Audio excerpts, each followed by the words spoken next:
Hola, muy buenas noches. Bienvenidos a la trama de hoy, en donde nos vamos a meter en dos mundos muy diferentes, casi opuestos, te diría. El mundo de Alberto Fernández, que esta semana estuvo en España, y el de Cristina Kirchner, que habló por primera vez después de un silencio largo el sábado pasado en La Plata. Cada día que pasa después del triunfo apabullante de Alberto Fernández se ven esas diferencias. Y resulta preocupante las contradicciones entre uno y otro mundo. Esta semana, por ejemplo, Juan Grabois, que es muy cercano a Cristina Kirchner, propuso la expropiación de 50.000 campos, una reforma agraria, algo que cayó como una bomba cerca de Alberto Fernández y también cerca de Kicillof. ¿Por qué? Bueno, Alberto Fernández está buscando la moderación, está buscando tratar primero de reconciliarse con las organizaciones agrarias, estuvo con la mesa de enlace la semana pasada, tratando de recomponer ese vínculo que Cristina Kirchner dinamitó en el 2008, con lo cual, bueno, la propuesta de Juan Grabois vino a complicar todo este panorama. En España, Alberto Fernández evitó reunirse con la gente de Podemos, con Pablo Iglesias, que sería lo más parecido al kirchnerismo en España, y sí privilegió los lazos con el PSOE de Rodríguez Zapatero, que ha quedado como un partido de centro izquierda en España. Esto marca una autonomía con respecto de los Kirchner o del kirchnerismo, que tienen lazos muy fuertes con la gente de Podemos. Dicen que la verdad se esconde en los detalles. Si analizás detenidamente el discurso de Cristina Kirchner en La Plata, en la nueva presentación de su libro de Sinceramente, habló largamente y en ningún momento lo menciona Alberto Fernández ni lo saluda por su victoria. Habló de Kicillof primero y en segundo lugar habló de construir mayorías parlamentarias. El dólar se disparó después del triunfo de Fernández en las PASO. La macroeconomía empezó a complicarse mucho más todavía cuando Fernández se reunió con la gente del fondo y de algún modo no solamente los culpó al fondo de la crisis argentina, sino que sugirió que el organismo no debería mandarle más dinero al gobierno. La dinámica terminó con un cepo a las empresas y con una situación muy angustiante y muy difícil económica. Hay diversas encuestas dando vueltas por ahí y más allá de la pérdida de credibilidad de este tipo de sondeos, hay una de Federico González que revela que la gente le está echando la culpa al presidente Macri por la actual crisis, exclusivamente a Macri. Esto lo que sugiere es que Macri podría perder tal vez por mayor cantidad, por un margen mayor que lo que sucedió en las PASO, es decir, el Frente de Todos podría empoderarse más aún, lo que es mucho más preocupante teniendo en cuenta esto que te estoy contando, las contradicciones entre estos dos mundos y la posibilidad de que realmente exista una nueva guerra peronista, ¿no?, si Alberto Fernández llega al poder. Las PASO nos dejaron muchas paradojas. Una de ellas es cómo votaron los sectores más vulnerables. Un ejemplo de eso es lo que pasó en la Villa 31, que es un experimento muy importante del PRO, un sector, un barrio al que Rodríguez Larreta le apostó y mucho, y que sin embargo votó masivamente en contra de Cambiemos y de Larreta. Larreta perdió a manos de Lamens casi por 47 puntos. Allí en la Villa 31 o en el barrio 31, como ahora se rebautizó, el PRO o Cambiemos hizo 2 complejos de viviendas, está la escuela más moderna de la ciudad, hizo una cancha de fútbol con tribunas, puso un puesto de ecobicis y sin embargo la mayoría de la gente tiene guardada su bandera peronista para festejar el supuesto o el eventual triunfo de Alberto Fernández, cuando en realidad el oficialismo fue la única fuerza que más invirtió en ese sector. Estas paradojas o estas extrañezas en las que queremos bucear esta noche en la trama nos va a ayudar a dilucidar Toti Flores. Toti Flores es un dirigente emblemático de Cambiemos con el que vamos a hablar de la evaluación de las elecciones, de lo que podría pasar, de lo que pasó con los sectores más vulnerables y de lo que está pasando en este momento con la gente más humilde, donde hay sectores piqueteros que están pidiendo la emergencia alimentaria. La trama de esta noche arranca de esta manera.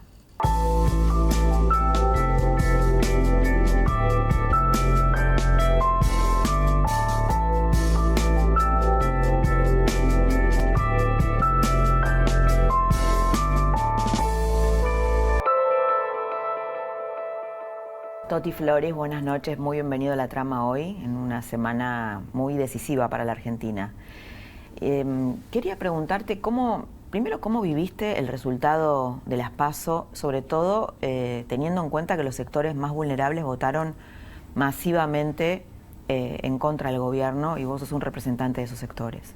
Sí, la verdad que fue una sorpresa, sabíamos que podía ser una elección pareja, se hicieron muchas cosas para los sectores más pobres y yo creía que en ese sentido iba a haber una recomposición del voto de Cambiemos y íbamos a estar mejor. Eso no pasó, pero lo que más me sorprendió fue la caída impresionante de los sectores del voto de la clase media. De la clase media baja estaba bastante previsto que podía ser menor, pero no en la dimensión que tomó el voto. Si vos ves lo que pasó en la Villa 31, lo ves en inversiones, Larreta invirtió 850 millones de pesos en 34 proyectos en la Villa, hizo 2 complejos de viviendas, una escuela muy moderna, una serie de innovaciones que no había hecho otro gobierno y perdió por casi 47 puntos. ¿Cómo explicás eso? Larreta hizo lo soñado para cualquier barrio de La Matanza, digamos, ¿no? Que uno quiera ver qué es. Me refiero a la Villa, al barrio 31, ahora lo rebautizaron así. Nosotros tenemos muchos villas y asentamientos y que ya tienen carácter de barrio, digo, por su antigüedad y la forma que ya se trazan calles, qué sé yo, ¿no? Ahora, sin embargo, a mí me parece que trasladar eso que hace el Estado a voto, tenés que tener persona u organización que lo puedan explicar desde ahí y que después lo defiendan. Lo que no hubo en Cambiemos es construir poder territorial. Después seguramente se analizará por qué, pero no hubo poder territorial. ¿Qué quiero decir? Que no hubo gente que defendiera la gestión de Macri, fundamentalmente, ¿no? Porque, viste, en un barrio tenés que salir a decir que sos macrista o por lo menos que tenés una política de defender eso. ¿Y puede ser estigmatizante eso? Digo, porque La Nación, el diario La Nación hizo hace unos días, el fin de semana pasado, una nota muy, muy interesante sobre el tema de la Villa 31, en donde la gente tenía las viviendas que pagaban con un crédito blando a 30 años, pero tenían la bandera peronista guardada esperando que ganara Alberto Fernández, ¿no? Entonces, la verdad que la sensación es, finalmente el relato peronista ganó la batalla cultural. A mí me parece que hay una cosa que hay que tenerlo en cuenta. Desde el 2001, cuando mucha gente pierde todo e ingresa a la zona de los pobres, se pierde toda certeza de la posibilidad de ascenso social a partir del trabajo, de la educación, y la gente se refugia en que solamente el Estado le puede dar garantía de eso, ya cambiando una cultura, digamos, ¿no? Y empieza a haber una cultura de la sobrevivencia en estos lugares. Si te garantizan la sobrevivencia, está bien. Antes eso, para nosotros los más viejos, no lo aceptaba por una cuestión de dignidad, ¿no? Pero se cambió eso, y yo creo que eso es lo que todavía no se ha roto, ese proceso cultural de que solamente el Estado te puede garantizar. Muchas organizaciones sociales, por ejemplo, que han hecho con la Argentina Entonces es cierto, ¿no? El peronismo ganó esa batalla cultural. Yo creo que al revés, nosotros no pudimos quebrar, digamos, ¿no? Por falta, porque eso ya estaba. Eso ya estaba, por eso se seguía manteniendo, qué sé yo.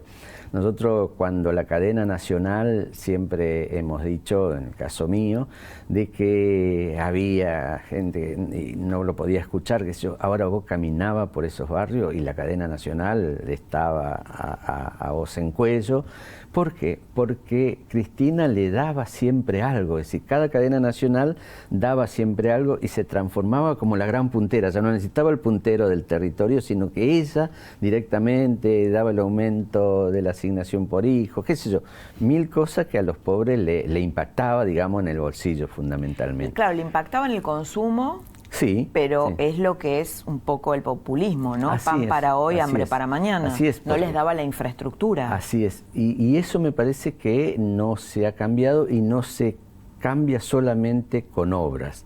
Yo creo que tenés que hacerle una de las cosas... Que es lo que el gobierno pensó, ¿no? Claro, a mí me parece que eso fue la falta de conocer estos sectores, qué sé yo. Ahí en la Villa 31 también se ha dicho de que...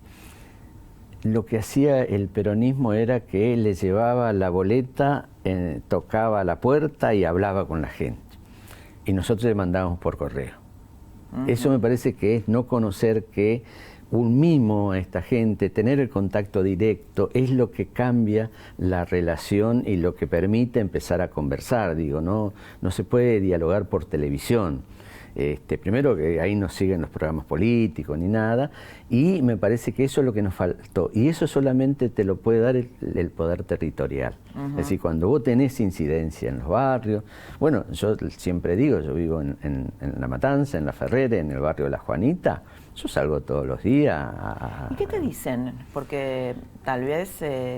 pueden llegar a criticarte por tu posición o por estar con Macri o pasarte alguna factura. ¿Cómo, sí, mira, ¿cómo te relacionas con ellos? El tema el momento más duro que yo pasé fue cuando fui elegido diputado en el 17 y ese diciembre, que fue terrible, pasando en el Congreso, y lo que más me preguntaban era qué iba a pasar con la reforma previsional, si iban a cambiar la edad, qué iba a pasar con los planes sociales. Es decir, eso se instaló como una necesidad. Y vos tenías que responderle, porque yo camino por los mismos lugares todos los días. Y eso que no por supuesto que le respondíamos que no era así, todas esas cosas a los viejitos, pero vos te das cuenta que no te creían o por lo menos tenía dudas, digamos, ¿no? Ahora, eso cambió a partir de marzo del 18, cuando empezaron a cobrar los aumentos y qué sé yo, y se tranquilizó.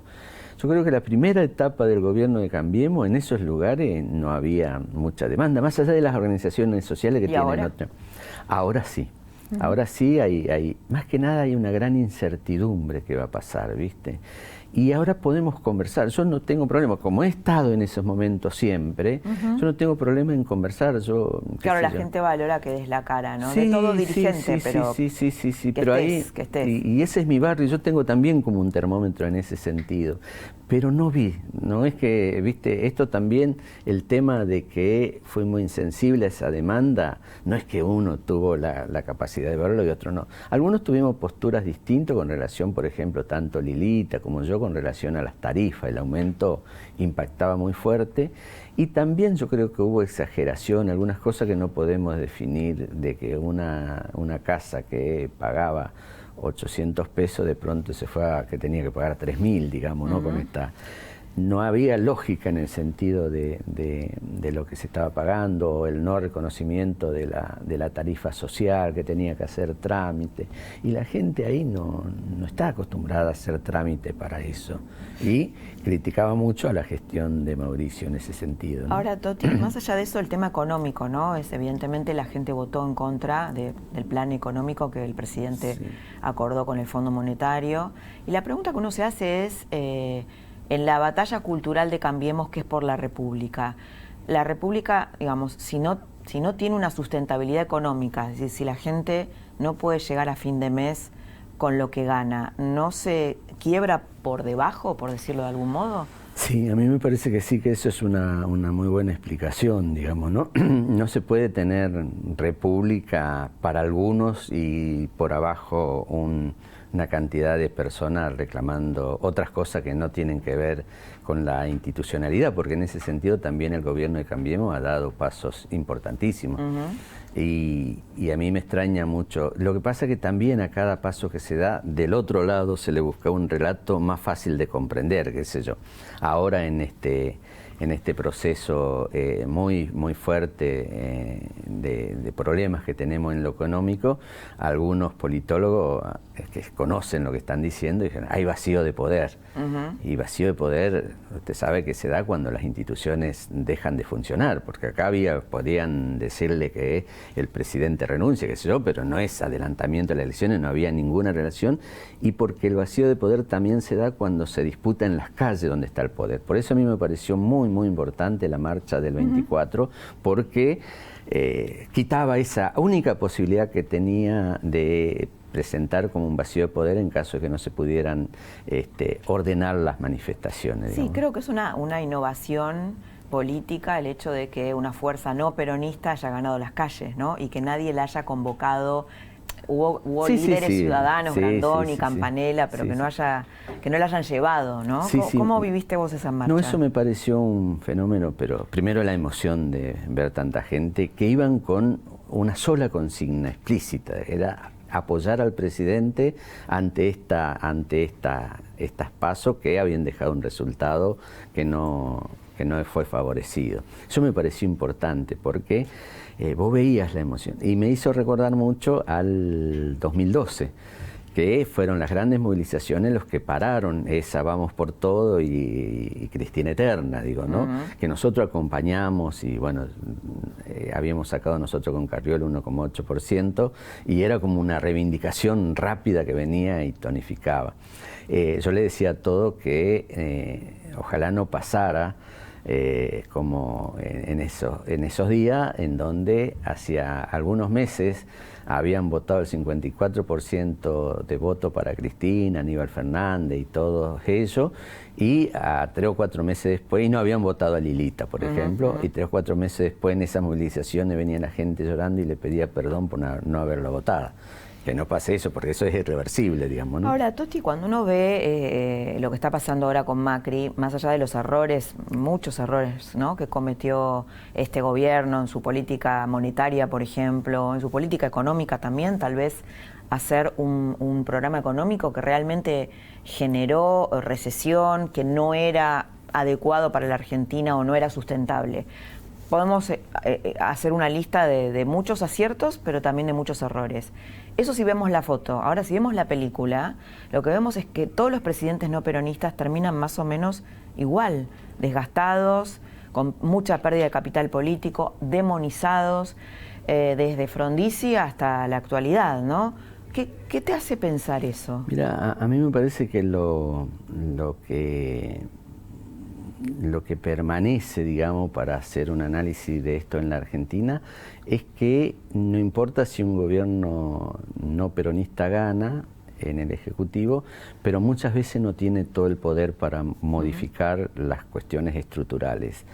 Y tiene una oposición feroz también, ¿no? Claro, vos terminás con una oposición feroz que fue bueno el proceso que se dio en Cambiemos, que con minoría en ambas cámaras pudo sacar algunas leyes, pero siempre condicionado.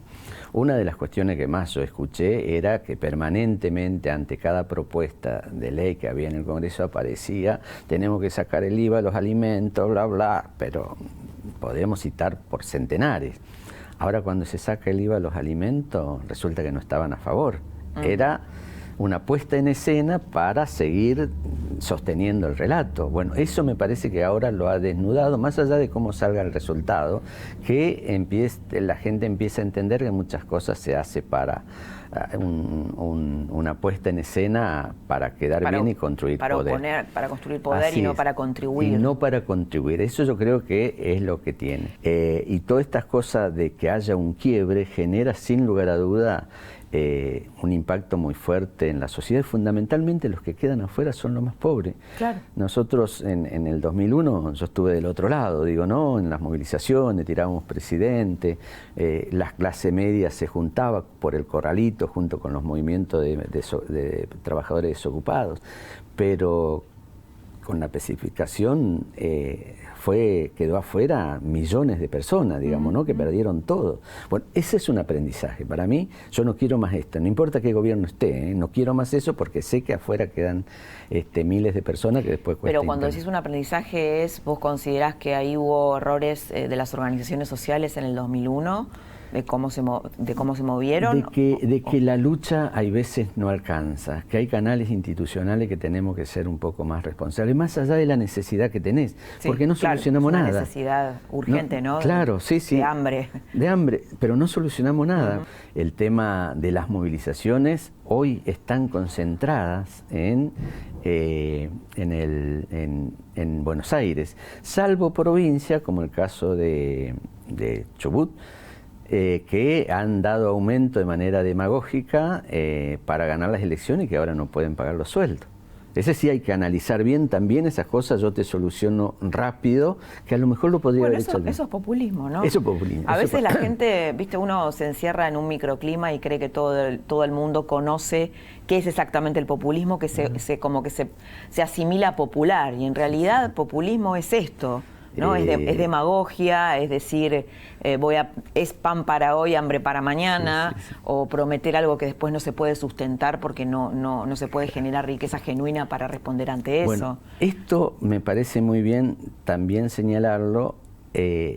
Hasta ahora Mauricio ha resistido a la tentación que muchos desde distintos lugares le decían que hiciera, digamos, ¿no? Que diera algo al pueblo sin tener en cuenta si eso era sustentable o no. Bueno, ahora lo hizo, después de las PASO lo hizo. Ahora lo tuvo que hacer en favor de un alivio a la gente después de la devaluación que hubo, que iba a impactar. ¿Cómo lo tomaste? Porque mira, hizo populismo, ¿no? Hizo kirchnerismo. A mí me parece que ha hecho tratando de llevar alivio a la gente, pues si no también ahí se desbarrancaba. Uno tiene que medir también las decisiones en los marcos que corresponde, digo yo. Me pareció muy bien que tuviera una actitud de contener a los sectores de nuevo que con la devaluación, lo mismo que el IVA. A mí me pareció muy importante, más allá de si era correcto, si era el tiempo o no, pero algunas cosas tenía que traer alivio a estos sectores que no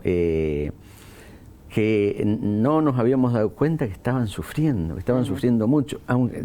Yo camino por todos los lugares. ¿Y vos ¿viste? no te habías dado cuenta tampoco? Vos sabés que no.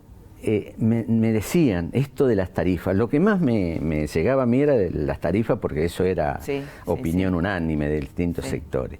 Sin embargo, Toti, había alertas. Nosotros, por ejemplo, lo entrevistamos acá a Agustín Salvia el año pasado, y Agustín Salvia dijo, una persona que respeto mucho. Bueno, ¿no? Que el cóctel inflación tarifas iba a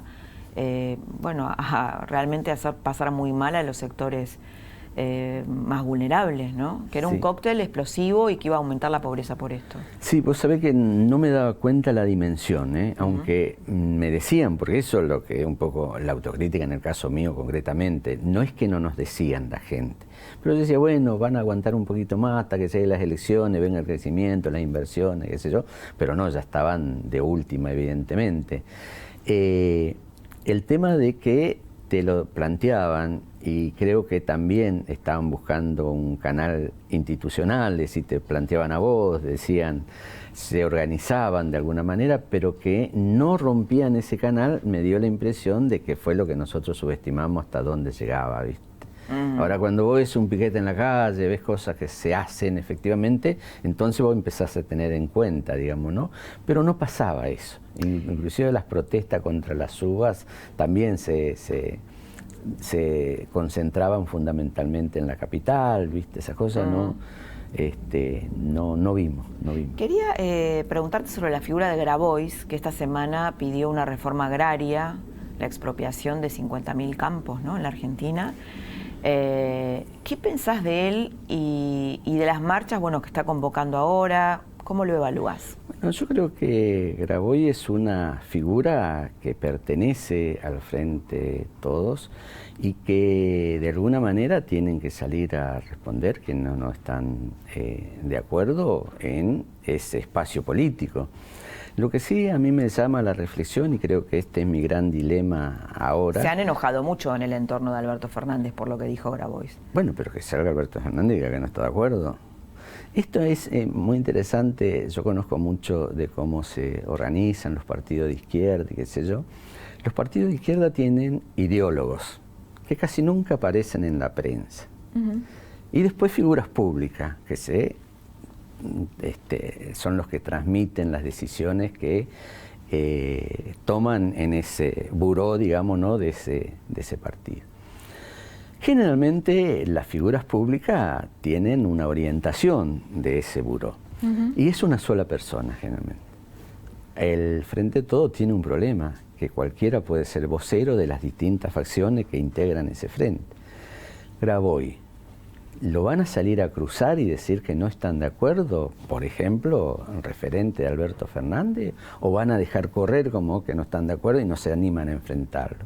Graboy, bueno, tal vez se van a callar, ¿no? Como bueno, el silencio hasta octubre. A mí me da la impresión que Graboy no es una persona, es como Delía, no es una persona, un bruto que está en la política, que llegó ahí de casualidad, es un hombre formado, que tendrá ciertas orientaciones de algún sector. Yo creo que ahí el sector de Cristina está con eso, lo ha demostrado en su embate contra el campo, y que nos salió y nos salvó porque se dieron cuenta de esos chacareros.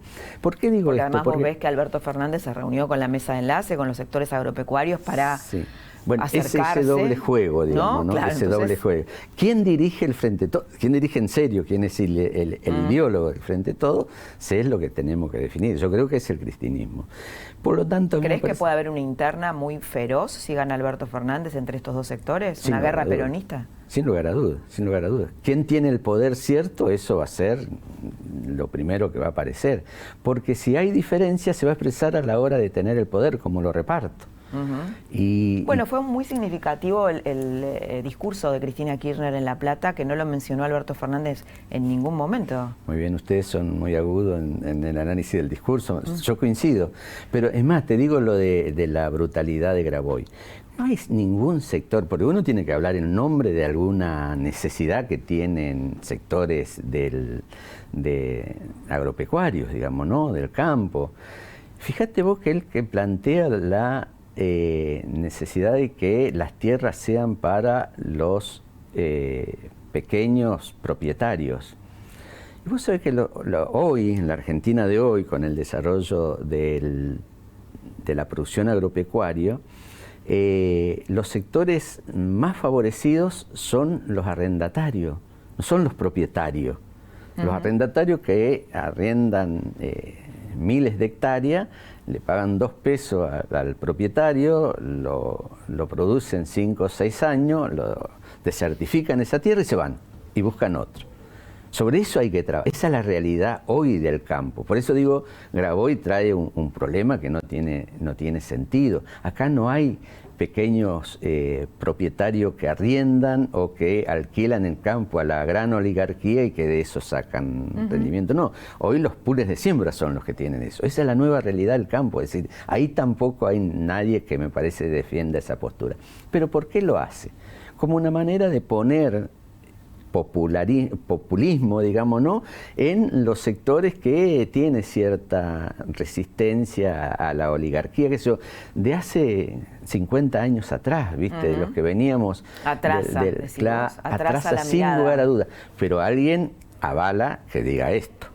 Bueno, el kirchnerismo cuando hizo la guerra con el campo también atrasaba, ¿no? Pero sin lugar a dudas. Estaba mirando una situación del campo de hace 60 años atrás. El sector productivo que más tecnología incorporó. Yo, en el conflicto del campo, me llevaron a algunos establecimientos para ver cómo era la producción, porque yo que venía del interior, ¿viste?, tenía la idea también de que el campo era que se tenía que trabajar 12 horas, que había que se explotaban niños, que eso ocurre en todos lados, digo, pero tenía esa idea que tenía que trabajar con la mancera, qué sé yo.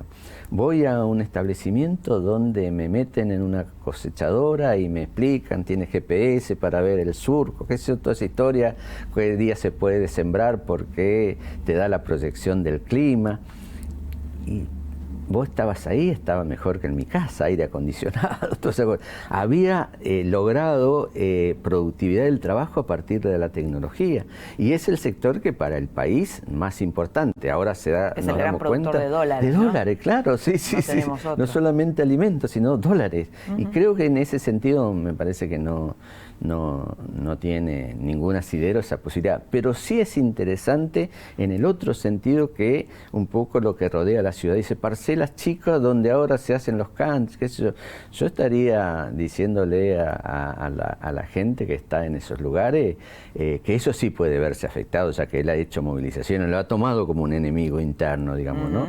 ¿Eso es posible? Claro, él lo ha tomado cuando los otros se quieren reconciliar, ¿no? Claro.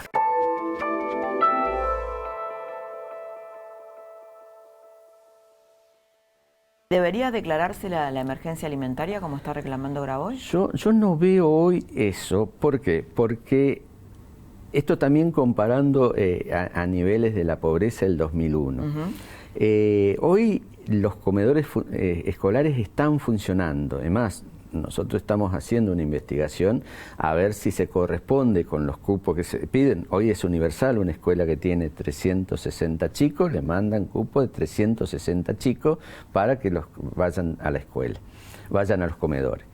Hoy, la otra vez había ido a una escuela ahí en La Matanza donde tiene ese cupo y había 70 y pico de alumnos comiendo en los comedores escolares.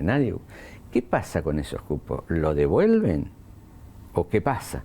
Digamos, no lo toman como van a renta general y después se gastan en otra cosa. No digo que eso pase porque no tenemos verificado totalmente, pero eso es una duda que tenemos.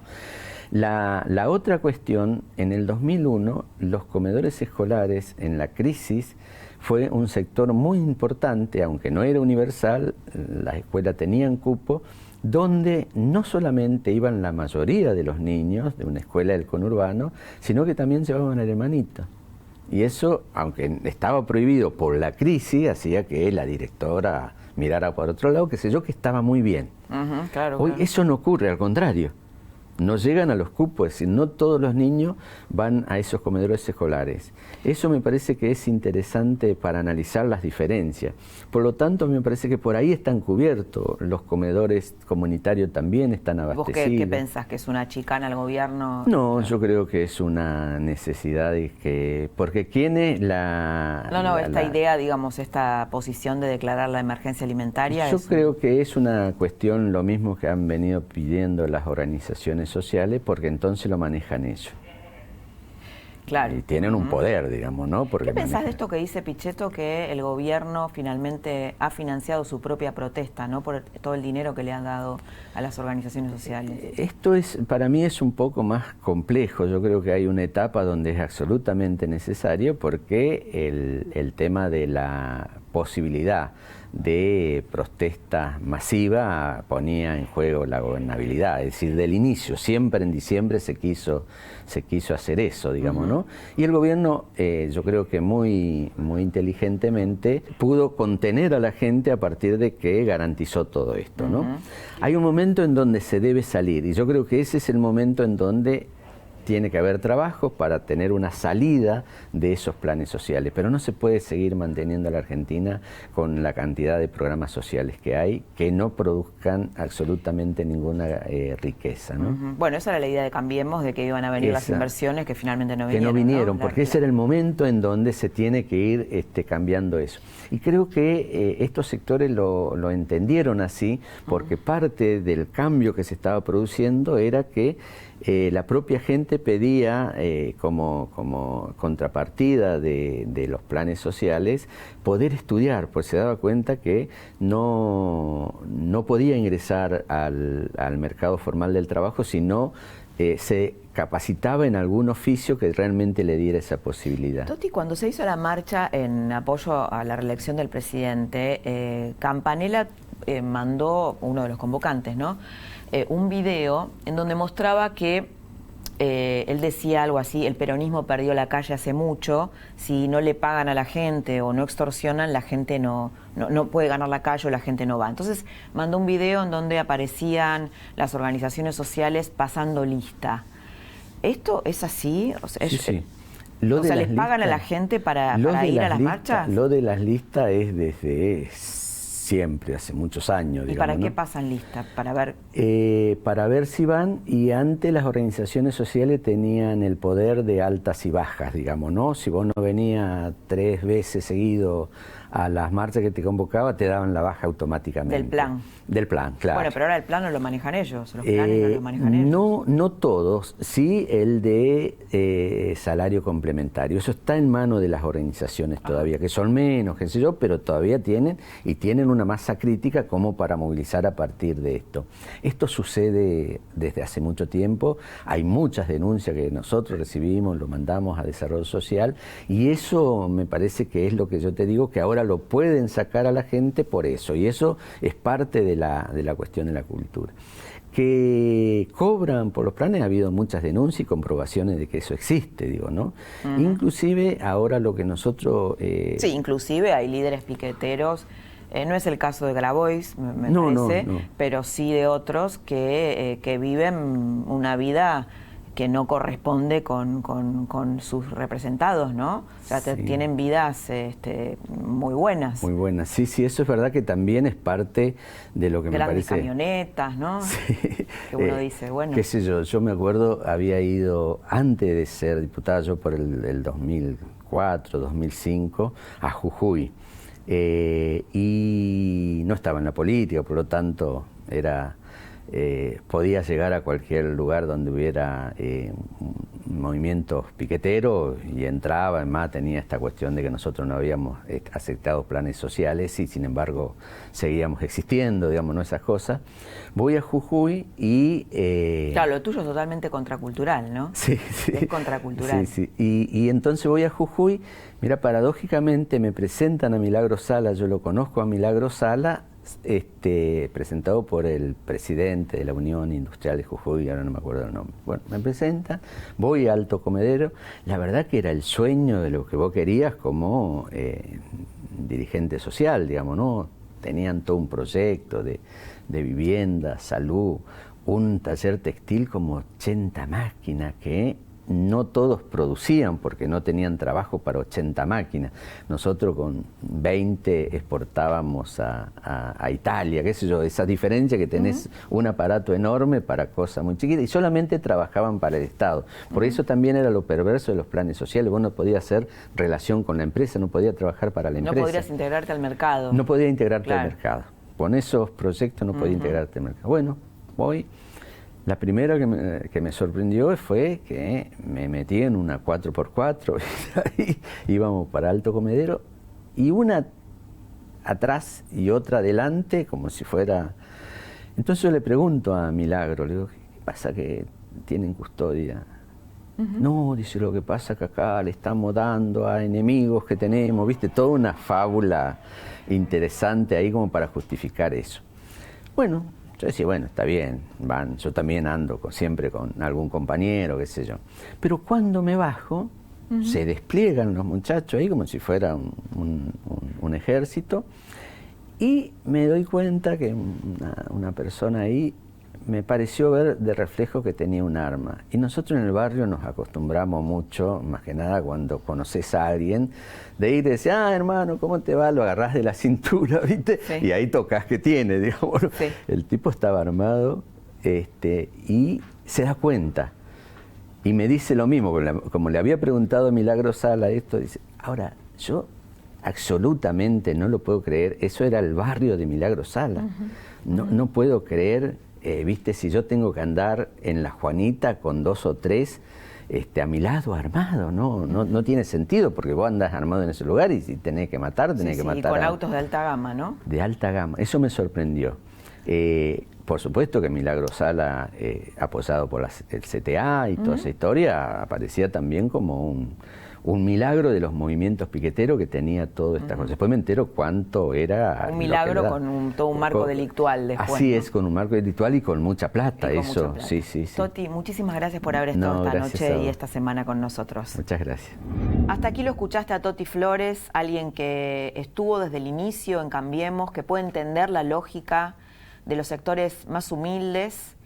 Y ahora quédate porque vas a escuchar a un economista cercano a Alberto Fernández, de los equipos técnicos del Frente de Todos, que es Agustín Datelis, y que te va a acercar qué se está pensando de una fuerza política que puede ser gobierno.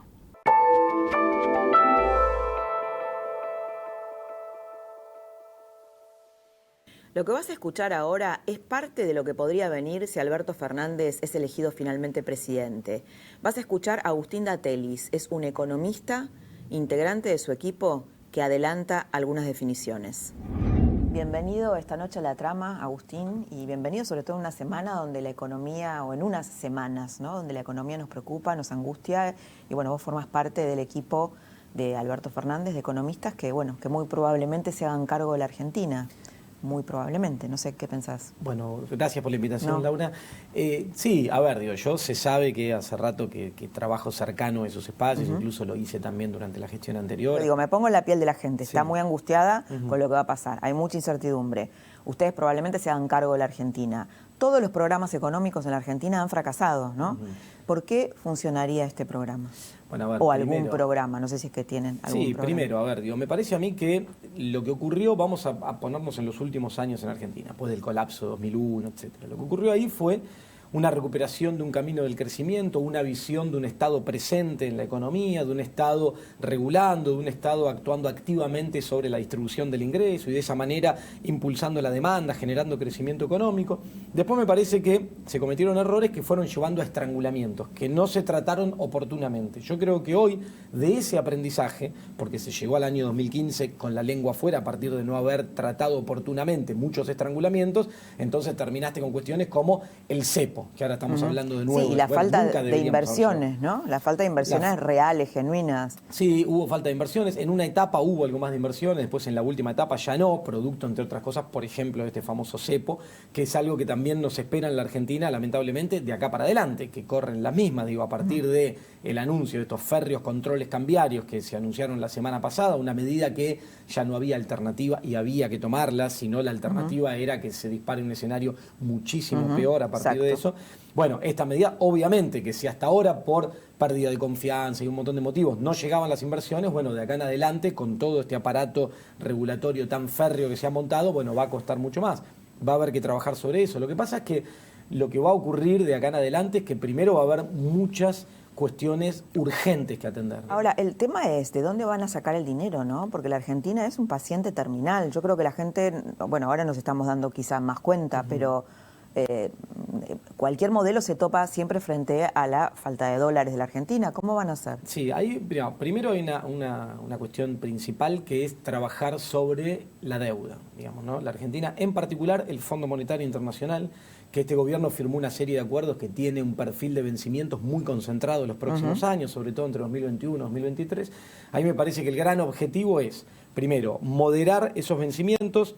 Técnicamente esto es decirle al Fondo Monetario, el préstamo stand-by que tiene la Argentina lo vamos a transformar en un préstamo que se llama de facilidades extendidas, que existe, muchos países lo han hecho, y eso lo que te permite es, de la actualidad, donde vos tenés vencimientos concentrados en 3 años, poder extenderlo hasta 10 años. Eso hace que todo... ¿Sería una reestructuración? Una reestructuración, sí. Eso hace que todo tu perfil... Ahora, a veces se le tiene miedo a la palabra reestructuración porque pareciera que la palabra reestructuración implica quita de capital. Sí, claro. Sí, pero ahora, digo, con las palabras hay bastantes problemas, porque digo, cuando el gobierno el miércoles pasado anuncia esto del reperfilamiento, y esta palabra que ahora se puso de moda, en realidad lo que anunció a ciencia cierta fue un default técnico. En realidad, cuando vos a un tenedor de títulos le modificás de manera unilateral y compulsiva las condiciones de esos títulos que tiene y vos le decís, mirá, ahora llega el vencimiento, no te lo voy a pagar como yo te había dicho, cosa que ocurrió ya el viernes pasado, que vencían letras del Tesoro, no te las voy a pagar como yo te dije, te voy a pagar solo el 15% del vencimiento. El restante 25% te lo postergo 90 días, y el 60% remanente te lo postergo 180 días. Bueno, esa condición donde no hubo ningún tipo de consulta previa es un default técnico porque es cambiar las reglas de juego de manera unilateral. Pero eso, Agustín, no es un poco, después lo dijo Alberto, ¿no? Alberto Fernández hizo esa declaración de lo que él mismo le había pedido a Macri, porque él le pidió esto, ¿no? Macri de algún modo hizo lo que él le pidió. No, esto no. Yo creo que lo que pidió Alberto, tengo entendido en las conversaciones que tuvo, fue que se atienda la cuestión con el Fondo Monetario Internacional. Que yo te digo, de transformar el stand-by en un crédito de facilidades extendidas y la extensión de plazos, esto tengo entendido que Alberto lo habló con Mauricio Macri Macri y le dijo, hagan ustedes este trabajo, que fueron quienes firmaron los acuerdos, quienes trajeron de nuevo el Fondo Monetario a la Argentina. Nosotros, le dijo él, nunca estuvimos de acuerdo con esto, no estamos de acuerdo con la política económica que llevan adelante, respaldada por el Fondo Monetario. Eso lo hablaremos después nosotros con el organismo. Suponete, Alberto Fernández es presidente, ¿van a llover las inversiones, por decirlo en términos? No, las inversiones no van a llover, no te digo con Alberto Fernández, ni con Macri, ni con Mandrake el Mago, porque acá lo que tenés que hacer es empezar a trabajar fuerte en cuestiones de fondo que tienen que ver con la economía, urgentes primero, estructurales después, y en generar confianza.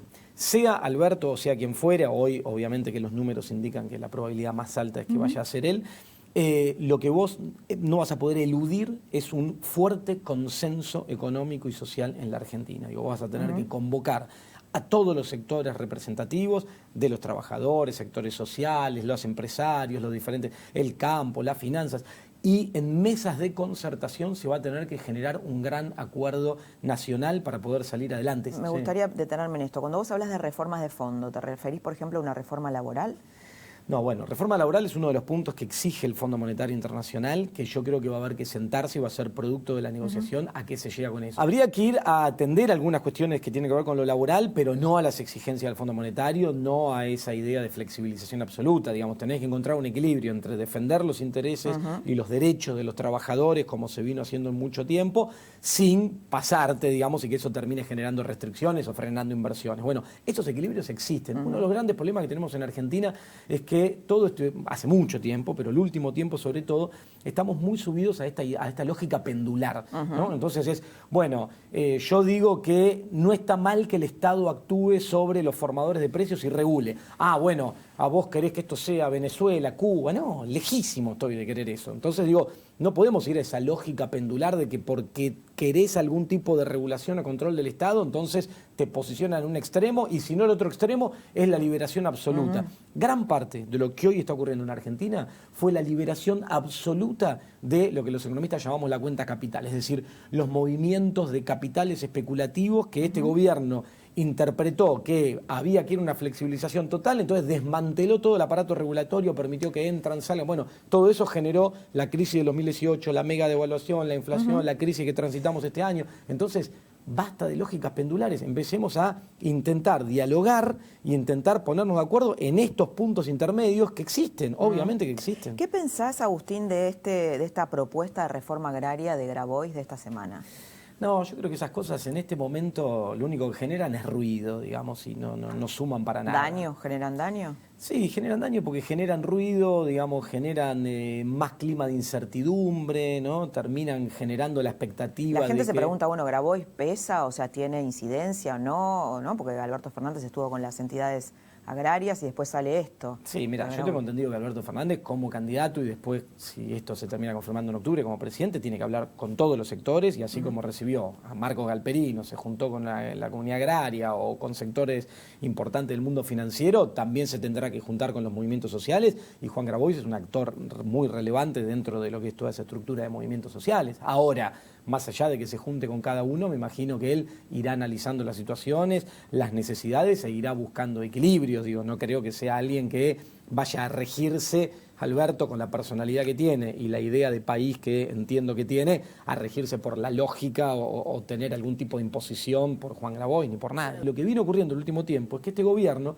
apostó exclusivamente en esta lógica pendular, de nuevo, de que el sector financiero pasó a ser mi enemigo, a que el sector financiero pasó a ser todo, apostó un modelo de valorización financiera que dejó de lado lo productivo. Entonces, fíjate lo que pasa hoy en Argentina. Hoy los bancos en Argentina toman recursos, toman depósitos, se dan vuelta y lo colocan en estas famosas LELIQ que emite el Banco Central. ¿Qué nos espera? Lamentablemente, en materia de economía real, en Argentina, los meses que quedan de este año van a ser muy malos. Muy malos. ¿Y los del año que viene? Si usted y el año que viene tampoco va a ser bueno, hay que frenar un poco la expectativa. ¿La inflación va a seguir? La inflación obviamente que va a seguir, el objetivo es que sea menor a la de este año. Este año vos pensás que con la foto que tenés hoy, digo, si vos me decís, bueno, hoy con los controles frenan el dólar acá, esto se estabiliza y llegamos hacia este fin de año, tenés la inflación en torno a 60%. Son niveles altísimos. El año que viene el objetivo es que sea menos, obviamente, que eso. Ahora, no, es imposible que vos me digas el año que viene la inflación en Argentina va a estar cerca de un dígito, ponele. No, tenés que apuntar primero a un registro inflacionario que esté en la mitad de lo de este año y después ir desacelerando a lo largo del tiempo, bien, digamos, Agustín, lo cual va a requerir mucho trabajo. Agustín, muchas gracias por habernos ayudado a entender por lo menos parte de lo que podría venir. Gracias por la invitación. Toti Flores, como representante de este gobierno, de este experimento de Juntos por el Cambio, explicándonos en qué punto está el presidente Macri, en qué punto están los integrantes del oficialismo en este momento difícil. Y por otro lado, Agustín Datelis con datos novedosos, hablando de la necesidad de generar consensos y, por primera vez, diciendo un economista de Alberto Fernández que es necesaria una reforma laboral, un tipo de reforma laboral consensuada. ¿Alguna definición? Definiciones que seguramente vamos a ir conociendo en los próximos días cuando comience de lleno la campaña rumbo a octubre. Hasta aquí la trama de hoy. Que tengas muy buenas noches. Te espero la próxima semana para seguir compartiendo otra trama del poder.